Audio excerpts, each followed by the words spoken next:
পিলখানা ট্র্যাজেডির ১৭ বছর আছে। ২০০৯ সালের ২৫ ও ২৬ ফেব্রুয়ারি তৎকালীন বিডিআর সদর দপ্তরের পিলখানায় ঘটে নারকীয় হত্যাযজ্ঞ। বিডিআর বিদ্রোহের নামে ৫৭ সেনা কর্মকর্তা সহ ৭৪ ব্যক্তি নিহত হন। এই ঘটনা একটি হত্যা মামলা ও একটি বিস্ফোরক মামলার বিচার কাজ এই ১৭ বছরও সম্পন্ন হয়নি। হত্যা মামলায় বেশ কয়েকজনকে মৃত্যুদণ্ড, যাবজ্জীবন কারাদণ্ড, বিভিন্ন মেয়াদের সাজা দেওয়ার পাশাপাশি কাউকে কাউকে খালাসও দেওয়া হয়। হত্যা মামলাটি আপিল বিভাগের নিষ্পত্তির অপেক্ষায় রয়েছে। অন্যদিকে বিস্ফোরক মামলা ১৬.৫ বছরও শেষ হয়নি। দায়িত্ব নেওয়ার পর পিলখানা হত্যা নিয়ে তদন্ত কমিশন গঠন করে অন্তর্বর্তী সরকার। সেই কমিশন গেল বছরের ১ ডিসেম্বর তদন্ত প্রতিবেদন অন্তর্বর্তী সরকারের প্রধান উপদেষ্টা ডক্টর ইউনূসের কাছে দাখিল করেন। এতে শেখ হাসিনা, সাবেক সেনাপ্রধান মঈনু আহমেদ সহ অনেকের সম্পৃক্ততার কথা উল্লেখ করেন। বলা হচ্ছে সেনাবাহিনীর মনোবল ভেঙে দিতেই ৫৭ কর্মকর্তাকে হত্যা করা হয়, এমনটাই জানিয়েছেন এলজিআরডি মূর্তি এবং বিএনপির মহাসচিব মির্জা ফখরুল ইসলাম আলমগীর। তিনি এই হত্যাকাণ্ডে নিরপেক্ষ তদন্ত দাবি করেন। জামায়াতের আমির বলেছেন, পিলখানা হত্যাকাণ্ড ছিল দেশের সামরিক শক্তিকে দুর্বল করে দেওয়ার একটি গভীর ষড়যন্ত্র। তবে কারা এই হত্যাকাণ্ড ঘটিয়েছে তা এখনো জাতির সামনে খোলাসা হয়নি।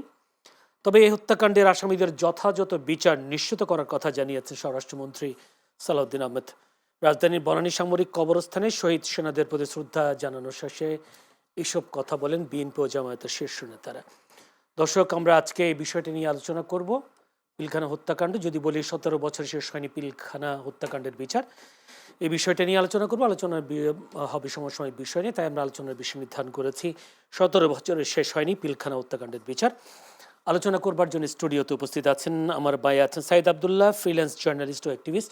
সাইদ আবদুল্লাহ, আপনাকে অসংখ্য ধন্যবাদ। আছেন ফয়সাল মাহমুদ শান্ত, যুগ্ম সদস্য সচিব, জাতীয় নাগরিক পার্টি এনসিপি। ফয়সাল মাহমুদ শান্ত, আপনাকে অসংখ্য ধন্যবাদ সময় দেওয়ার জন্য। দর্শক, পুরো অনুষ্ঠান জুড়ে আপনাদের সাথে আছি আমি জয়নুল আবেদিন। বলছিলাম ১৭ বছরে শেষ হয়নি পিলখানা হত্যাকাণ্ডের বিচার। এই বিষয়টা কেন এত দীর্ঘায়িত হলো, নিশ্চয়ই কোনো কারণ আছে। বিষয়গুলো একটু জানবার চেষ্টা করবো আজকের আলোচকদের কাছ থেকে। প্রথমে একটু সাইদ আবদুল্লাহর কাছে যেতেছে। সাইদ আবদুল্লাহ,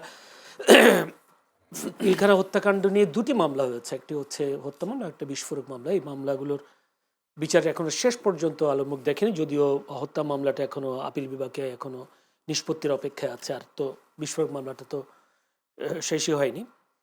এই হত্যাকাণ্ডের বিচার আসলে শেষ পর্যন্ত জাতি কখন দেখবে বলে মনে হয়? ইতিহাসের দিকে যদি তাকানো যায়, আজকের এই ২৫শে ফেব্রুয়ারি খুবই দুঃখজনক একটা দিন বাংলাদেশের ইতিহাসেই। আমরা জাতীয় শহীদ সেনা দিবস হিসেবে যেটাকে পালন করছি এখন। ২০০৯ সালে আমার মনে পড়ে যে স্কুলে গিয়েছি তখন। স্কুলে যাওয়ার পরে তারপরে কিছুক্ষণ পরে ওই যে টিচাররা বলা শুরু করলেন, কারণ আমরা তো তখন ক্লাসরুমে, টিচাররা বলা শুরু করলেন হঠাৎ করে কোথায় কি যেন ঘটে গেছে। এবং তারপরে মোটামুটি তো কিছুক্ষণের ভেতরে খবরটা পাওয়া গেল। এবং তারপরে স্কুল থেকে বাসায় ফিরে টিভির পর্দায় দেখতে দেখতে বোঝা যাচ্ছিল যে ঘটনার ভয়াবহতা আসলে কতটা বড় এবং বীভৎস।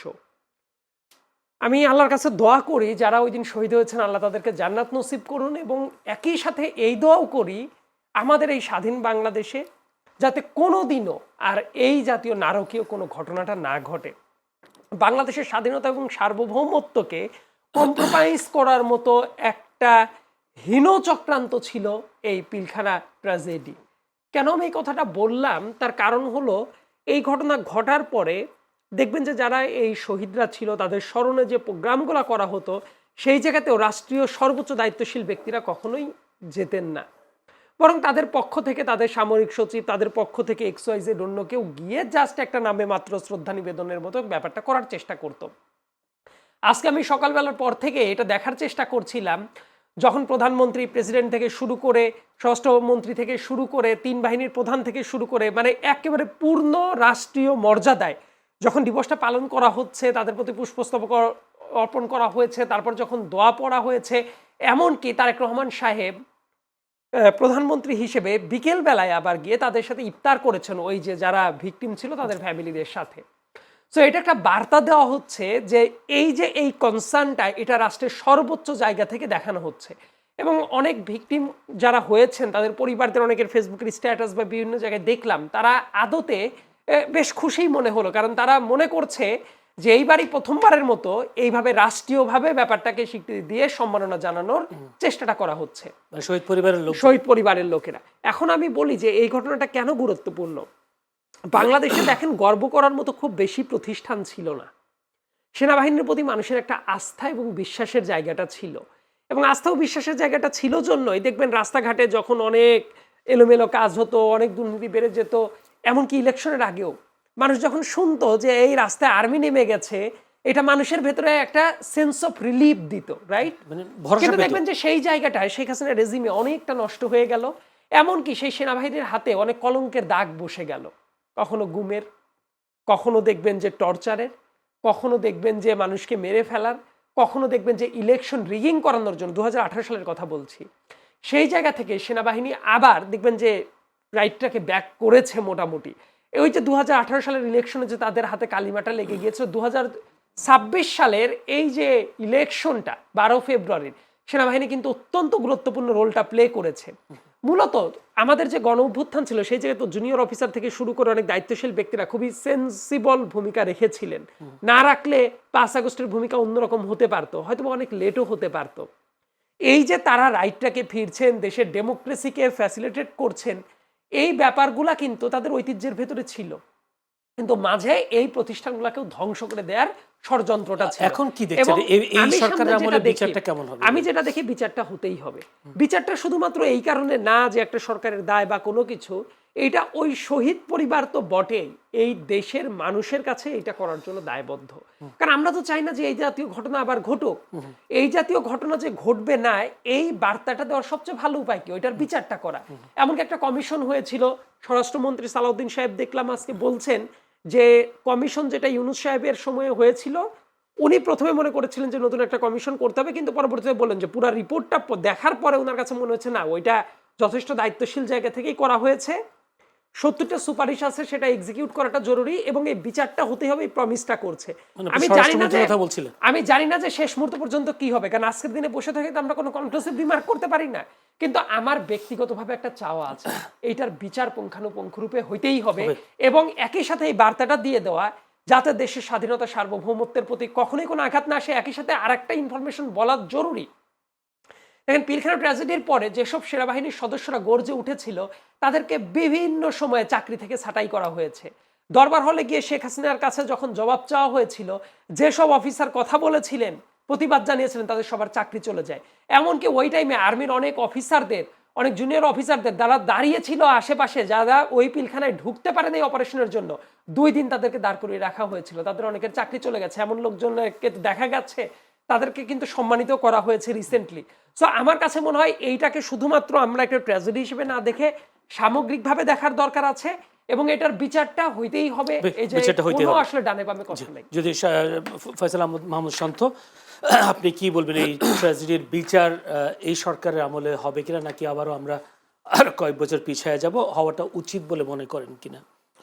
ধন্যবাদ আপনাকে। পিলখানা ট্র্যাজেডি নিয়ে যে বিষয়টা বলবো, যে সাইদ আব্দুল্লাহ 2টা দোয়া করেছেন শুরুতে, যেমন একটা হচ্ছে যে পিলখানা যারা হত্যাকাণ্ডের শিকার হয়েছে, আল্লাহ যেন তাদেরকে জান্নাত দান করেন, এবং যারা এই ধরনের ঘটনা যেন এই বাংলাদেশে আর না হয়। আমি এটার সাথে আরেকটা দোয়া যোগ করতে চাই, সেটা হচ্ছে যে এই যারা পিলখানার হত্যাকাণ্ডের ঘটনাটি ঘটিয়েছে তাদের বিচার হয় যেন, এবং যেই সকল রাষ্ট্রীয় শক্তি, যদি কোনো রাষ্ট্রীয় শক্তি এই সময় এসে এই পিলখানা হত্যাকাণ্ডের বিচারের বিরোধিতা করে, কিংবা কোনো রাষ্ট্রীয় ষড়যন্ত্র কিংবা কোনো শক্তি ক্ষমতায় থাকার জন্য বিচারের সাথে কম্প্রোমাইজ করে, তাহলে সেই রাষ্ট্রীয় শক্তিও যেন এই বাংলাদেশে আমরা পতন দেখি আর কি। কারণ হচ্ছে একটা হলো যে বিচার যারা হত্যাকাণ্ড ঘটিয়েছে তাদের আমরা যেমন বিচার চাই, আবার এই তাদের বিচার না করার মধ্য দিয়ে যদি কোনো রাষ্ট্রীয় শক্তি এই ষড়যন্ত্র করে, তাহলে সেটারও যেন আসলে এই বাংলাদেশের মাটিতেই যেন পতন হয়। দ্বিতীয় জায়গা হচ্ছে যে সাইদ আব্দুল্লাহ আর একটা কথা বলেছেন, সেটা হচ্ছে যে যাদের চাকরি চলে গেছে ওই সময় এই বিচার চাওয়ার কারণে, কিংবা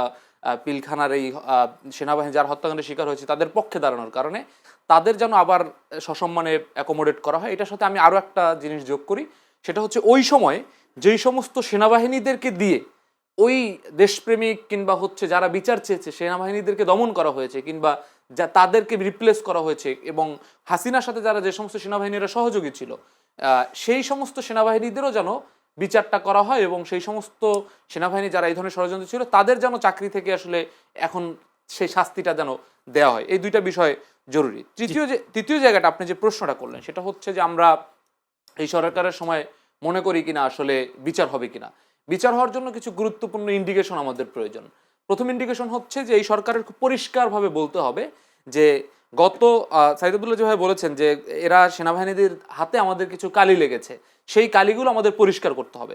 তো এই সরকার বিচার করবে কিনা এটা আমরা বুঝবো সরকার যদি পরিষ্কারভাবে এই বার্তাটা দিতে পারে যে যে সমস্ত সেনাবাহিনীর লোকজন সেনাবাহিনীকে কলঙ্কিত করেছে এবং যে সমস্ত সেনাবাহিনীর লোকজন গত 17 বছরের গুম খুন আয়নাগরের মতো ঘটনার সাথে জড়িত ছিল, এই প্রত্যেকটা ঘটনা এই সরকার প্রকাশ করবে এবং এই প্রত্যেকটা ঘটনার সাথে জড়িত সেনাবাহিনী, সেটা যদি বর্তমান রাষ্ট্রের সেনাপ্রধান ওয়াকরুজ্জামানও থাকেন, এই ওয়াকরুজ্জামান থেকে শুরু করে প্রত্যেকের বিরুদ্ধে যদি তারা ব্যবস্থা নেওয়ার মতো বোল্ডনেস তারা দেখায় তাহলে আমরা মনে করি যে বিচার হবে। কিন্তু আমরা যদি দেখি যে তারা এই পূর্বের সেটআপগুলোর সাথে সমঝোতা করেই তা আবার চলা শুরু করে, যেটার কিছু ইন্ডিকেশন আমরা দেখেছি যে ইতিমধ্যে স্বৈরাচারী আমলে যিনি 24-এর সময় নির্বাচনের পরবর্তী রাষ্ট্রপতি, তাকে আবার এক ধরনের লাইমলাইটে নিয়ে আসার যে প্রকল্প, এই বিষয়গুলো কিছু সমঝোতার ইঙ্গিত দেয়। এই সমঝোতার ইঙ্গিতগুলো আবার আসলে বিচারের মুখোমুখি অবস্থা দাঁড়ায়। সো আমরা বিচার প্রত্যাশা করি, এটার ইন্ডিকেশন হবে যদি এটা সম্ভব শুধুমাত্র যদি সমঝোতা না করে।